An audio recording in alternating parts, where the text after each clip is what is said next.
depois do jantar de Natal. Percebi que meu cartão havia sido cobrado por todos os presentes. Papai disse: fizemos uma votação. Vocês não têm filhos, então deveriam pagar pelos que têm. Tremendo, peguei meu celular e falei: então você vai adorar o que vem a seguir. Ele riu. No dia seguinte, meu celular explodiu com 53 chamadas perdidas. Meus primos gritavam, minha mãe implorava, e meu pai também pediu para que eu parasse. Mas então eu disse: você só pode estar brincando. Minha mão ficou parada no ar, segurando o garfo. Eu tinha acabado de olhar meu celular debaixo da mesa. No começo achei que fosse algum erro. Havia uma cobrança de $13,642 no meu cartão de crédito naquela manhã, mas então vi os detalhes. Lojas de departamento, redes de brinquedos, lojas de presentes online, todos os presentes, cada um deles. Quem fez isso? Perguntei baixo, minha voz cortando o som de papel de presente sendo amassado e músicas de Natal sem graça tocando no alto-falante. Papai levantou os olhos da taça de vinho com total naturalidade, como se eu tivesse perguntado se o peru estava seco. Fizemos uma votação, ele repetiu: sério, você não tem filhos, então deve pagar pelos que tem. Eu pisquei. Aquilo fazia sentido? Bem, ele continuou, como se explicasse o clima: você não tem filhos, o resto de nós tem, então achamos justo você cobrir os presentes deste ano para os pequenos. Olhei para ele, depois para minha mãe, que rapidamente desviou os olhos para o prato. Minha irmã continuou bebendo vinho, enquanto os gêmeos dela abriam caixas de Lego que aparentemente eu paguei. Meu primo Jeff deu de ombros, constrangido, como se soubesse que era errado, mas também não fosse me defender. Você usou meu cartão sem pedir, eu disse. Decidiu que eu pagaria por tudo só porque sou solteiro. Você sempre diz que não se importa em ajudar, murmurou mamãe.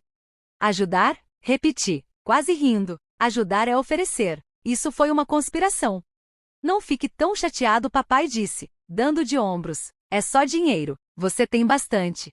Meu coração batia tão forte que mal conseguia ouvir as palavras com o zumbido nos meus ouvidos. Olhei ao redor da mesa 12 pessoas, metade das quais não falava comigo o ano todo, a não ser para pedir um favor ou um empréstimo, e agora tinham decidido, discretamente, que eu deveria bancar o Natal deles, como uma espécie de punição por não ter filhos. Vocês são inacreditáveis, eu disse, me levantando. Senta aí, retrucou meu primo, não estraga o clima, as crianças estão se divertindo. Ah, não se preocupem, falei, colocando a mão no bolso para pegar o celular. Eu não vou estragar o clima, eu vou encerrar o show. O que isso quer dizer? Papai perguntou, com um sorriso divertido. Encarei ele. Quer dizer que você vai adorar o que vem a seguir. Ele realmente riu, riu como se eu estivesse blefando, como se eu fosse covarde demais para finalmente fazer o que já devia ter feito há anos. Mas ele não estava rindo no dia seguinte. Por quê? No dia seguinte, meu celular tocou, 53 chamadas perdidas, primo gritando, mãe implorando, pai realmente implorando para eu parar. Mas, a essa altura, eu já tinha enviado, e não tinha mais volta. Ninguém acorda um dia e simplesmente percebe que a própria família te enxerga como uma carteira ambulante. Isso acontece devagar, em silêncio, como um vazamento escondido sob o assoalho. Você só percebe a podridão quando tudo desaba. Tudo começou anos atrás, depois que me formei na faculdade. Consegui um emprego na área de tecnologia. Nada incrível, só um trabalho estável, plano de saúde e um salário que não sumia antes do fim do mês. Minha irmã engravidou aos 23 anos e voltou para casa. Meu primo Jason largou a pós-graduação e passou 7 anos se encontrando. Meus pais diziam que era só uma fase difícil para todo mundo. E eu era o que estava no controle, era o que sempre falavam. Você está indo bem, você não precisa de muita coisa. Minha mãe adorava me lembrar disso com aquele sorriso suave, quase condescendente. Você tem sorte. Você devia compartilhar essa sorte, disse minha tia uma vez, enquanto aceitava um cheque meu para pagar o aluguel do filho. No começo, era pouca coisa, material escolar para as crianças, dinheiro para gasolina de alguém indo a uma entrevista de emprego, uma vaquinha para presente de aniversário da qual eu nem sabia. Mas depois virou rotina. Quando meu irmão Dan perdeu o emprego, eu paguei o aluguel dele por 6 meses. Quando minha prima Sara quis abrir um pequeno negócio, banquei as taxas do Shopify e ainda comprei o estoque inicial inteiro. Ela vendeu 2 itens e nunca mais falou sobre isso. Quando o tio Greg teve um problema de saúde e não tinha seguro, adivinha quem pagou a conta? Pois é. Eu não reclamei, pelo menos, não no início. Fiquei me dizendo, é isso que famílias fazem. Mas sabe qual é a verdade? Famílias não te entregam a faca e agradecem por você sangrar.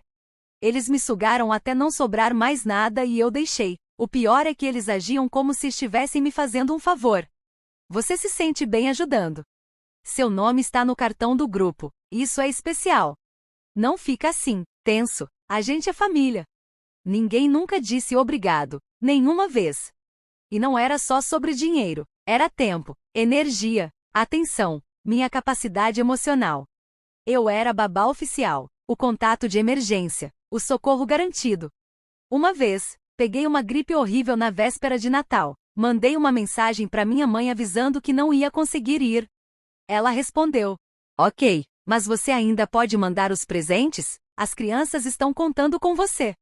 Lembro de estar sentada no chão do banheiro, enrolada num cobertor, tonta de febre, pensando: por que eles só lembram que eu existo quando vem uma fatura junto?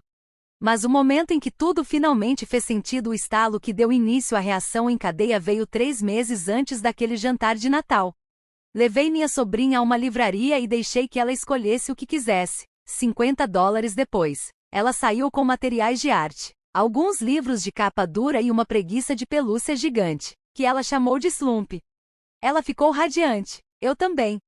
Até deixá-la em casa. De onde é o Slump? Minha irmã perguntou. Eu sorri, deixei ela escolher hoje. Ela franziu a testa. Você está mimando ela. Acha que é o tio legal só porque tem dinheiro? Eu pisquei. O quê? Ela zombou, com um risinho debochado.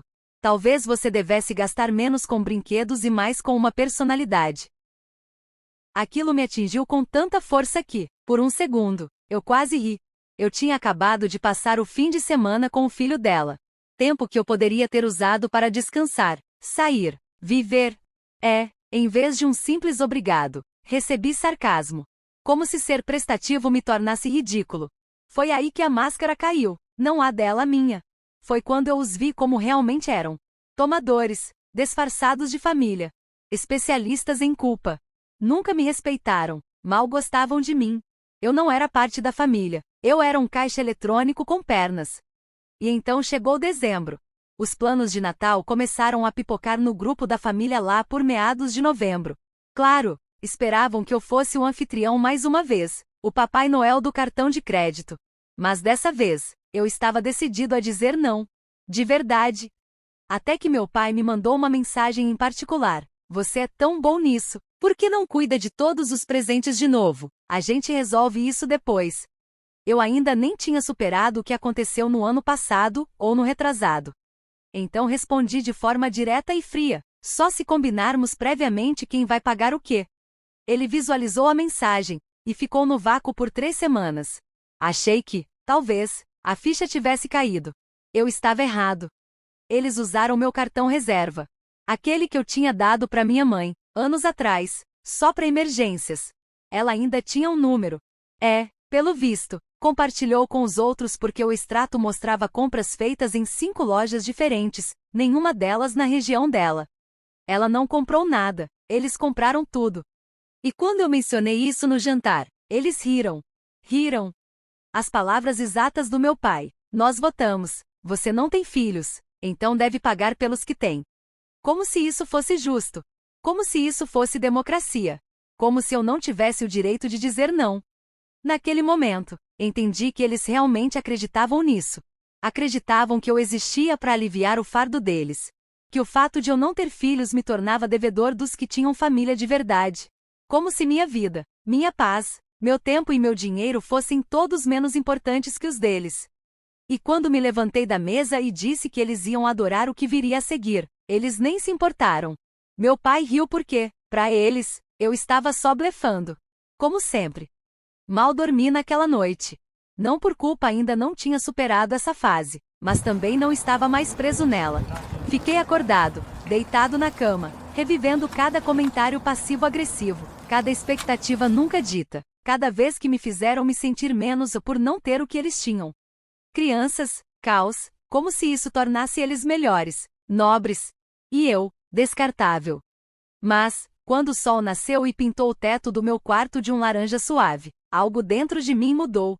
A hesitação saiu de mim como veneno. E o que ficou não foi só raiva. Era clareza. Eles queriam tratar isso como democracia? Tudo bem. Vamos falar de democracia. Abri meu laptop e digitei o seguinte. Assunto: mudanças na contribuição familiar efetivo imediatamente. Estou me afastando de qualquer tipo de suporte financeiro relacionado à nossa família extensa. Isso inclui, mas não se limita a, presentes de Natal, presentes de aniversário para menores ou adultos, contribuições para mensalidades escolares, empréstimos temporários para cobrir hipotecas, resgates emergenciais via Pix, transferências ou aplicativos como Venmo, despesas inesperadas com veterinário, consertos de carro ou assinaturas como Disney Plus.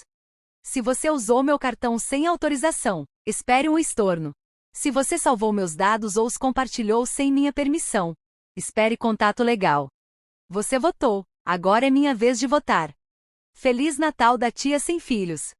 E então eu fui direto ao ponto. Todos os nomes naquele grupo de bate-papo. Meus pais, minha irmã, os 6 primos. Minha tia que ainda acha que eu devo algo a ela porque cuidou de mim uma tarde quando eu tinha 4 anos. Depois disso, desliguei o celular. Eles levaram exatamente 7 horas e 16 minutos para quebrar. Quando liguei o telefone de novo, ele explodiu como uma granada na minha mão. 53 chamadas perdidas. Dezenas de mensagens de texto. Vários áudios de parentes chorando. Primos me ameaçando de processo por danos emocionais.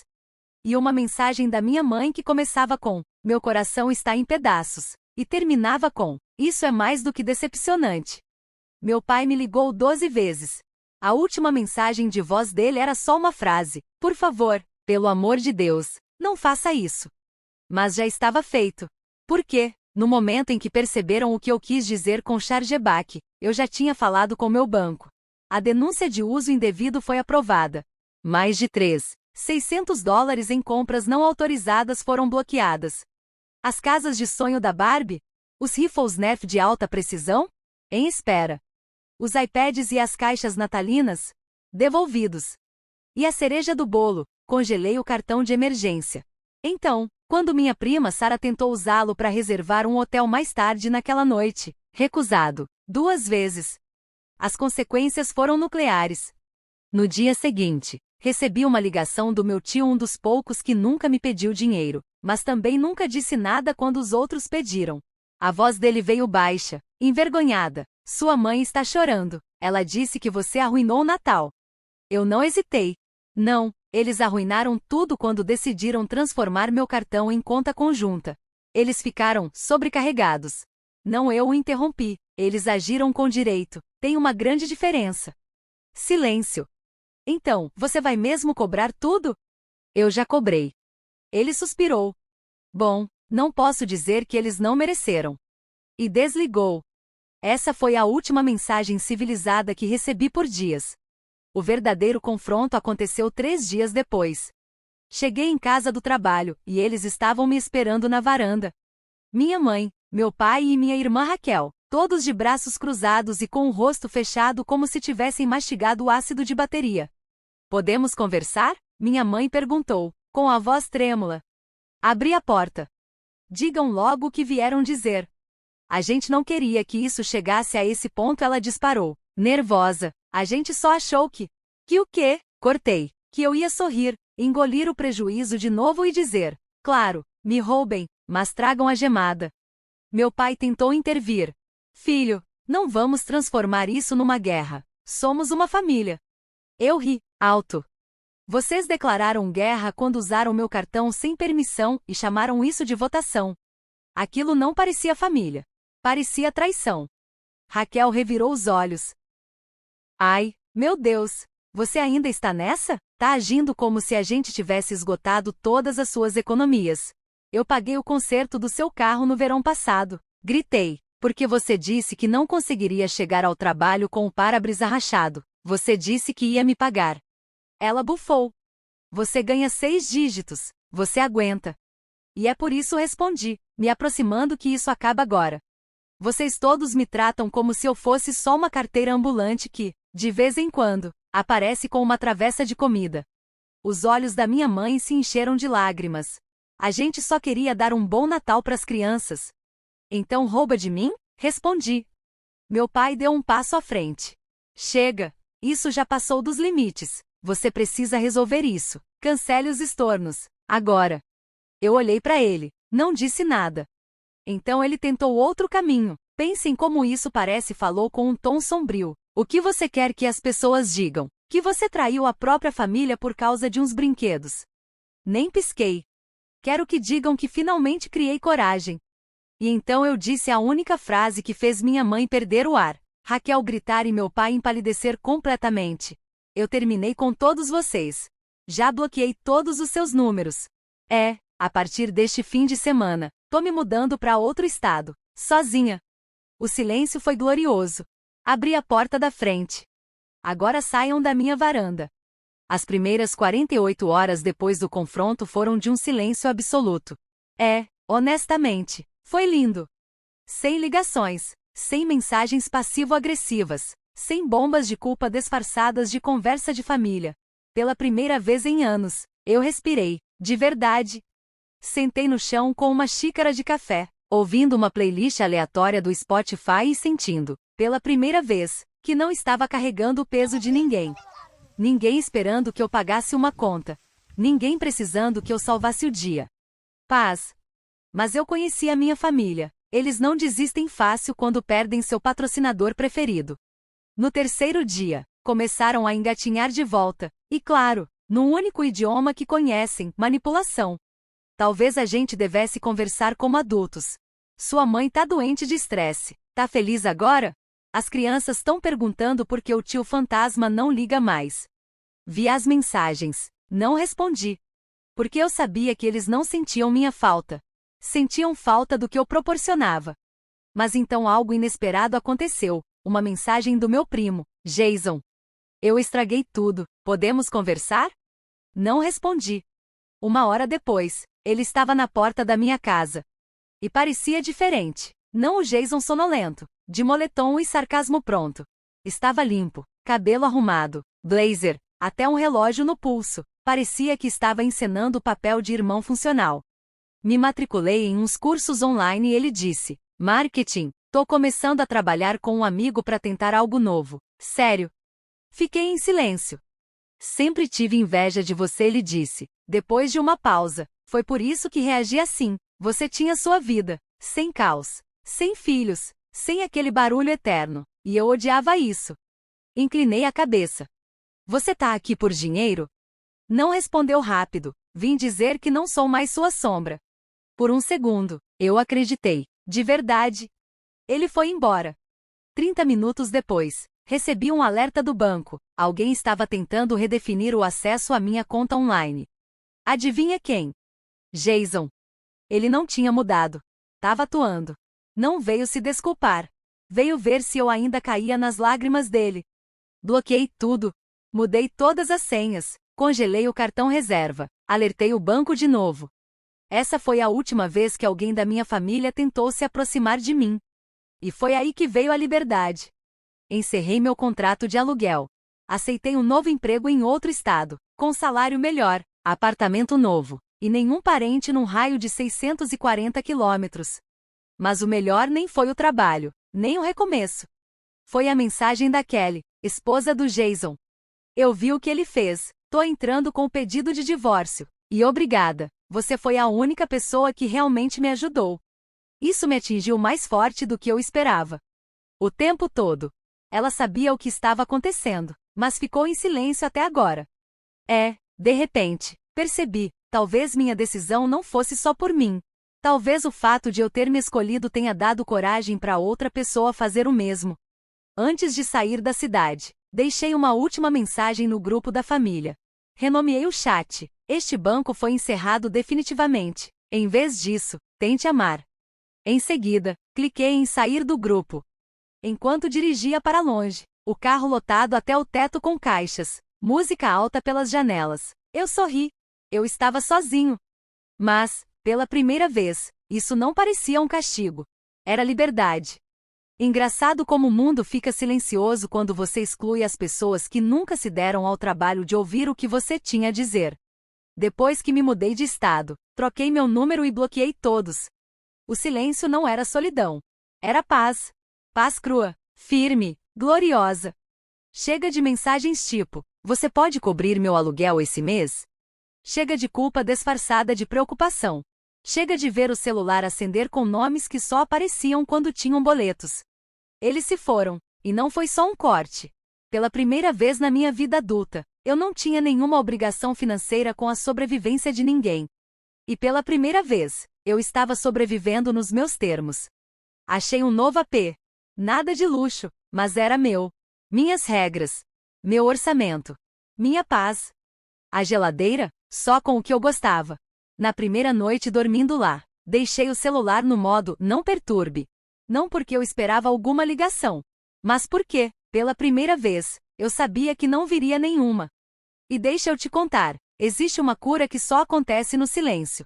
Um tipo de cura que vem quando você não precisa se explicar, nem defender seus limites o tempo todo, nem se perguntar: será que tô sendo duro demais? Não. Você não tá sendo duro, você tá sendo livre. Eles tentaram, claro. Novos números, contas falsas, mensagens de voz. Até criaram um Instagram descartável para me mandar: volta pra casa, somos família, já deu. Eu ri. Já deu. Foi isso que eu disse quando vocês votaram para me roubar e ainda riram da minha cara. Foi o que eu disse quando meu pai falou que eu deveria fazer mais, porque não tenho filhos. Foi o que eu disse quando meu irmão, mesmo depois de tudo, ainda tentou invadir minha conta bancária. Mas agora é diferente. Agora, já deu, não é um pedido. É um limite. E adivinha? É um caminho que eles nunca mais vão cruzar. Comecei a fazer terapia, contei tudo para minha terapeuta. Ela não se chocou, só assentiu com a cabeça e disse: você foi condicionado a acreditar que o amor precisa ser conquistado através do sacrifício. Essa frase ficou na minha cabeça. Porque era exatamente isso. Eles me fizeram acreditar que, se eu não desse algo, eu não valia nada. Se eu não pagasse, eu não pertencia. Se eu não sacrificasse minha paz, meu dinheiro, meu tempo, nem sequer fingiriam me amar. Isso não é amor. Não é cuidado. É controle. E eu finalmente me libertei disso. E eu escapei. As pessoas me perguntam hoje: você se arrepende de ter cortado relações com eles? Não, nem por um segundo. O que eu lamento é não ter feito isso antes. Lamento todas as festas de aniversário que eu banquei e nem fui convidado. Lamento cada vez que cancelei meus próprios planos para atravessar a cidade porque a conta de luz de alguém estava atrasada. Lamento ter sido aquela que lembrava o aniversário de todos os filhos dos primos, enquanto eles esqueciam o meu, ano após ano.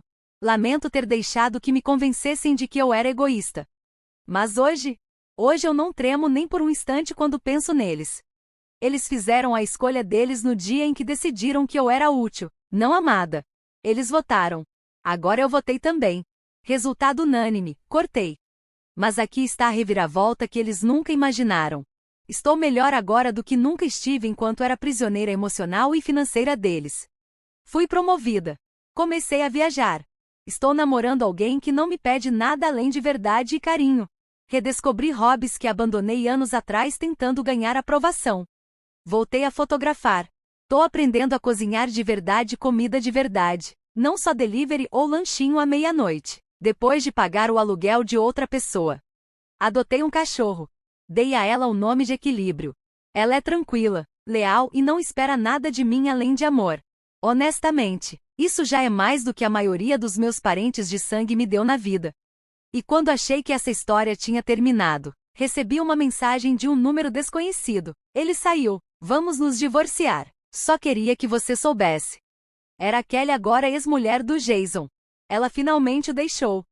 Pelo visto, a pequena transformação do meu irmão tinha prazo de validade. Mais tarde, ela me contou, ele entrou numa espiral, perdeu o emprego, afundou na bebida, queimou o que restava das economias. E ainda assim, mesmo depois de tudo, tentou usar minhas informações bancárias antigas. Você foi a única que viu tudo claramente. Ela disse: eu não acreditei em você antes, agora acredito. E foi aí que me caiu a ficha de verdade. Não se tratava só de cortar laços. Era sobre recusar continuar sustentando a ilusão deles.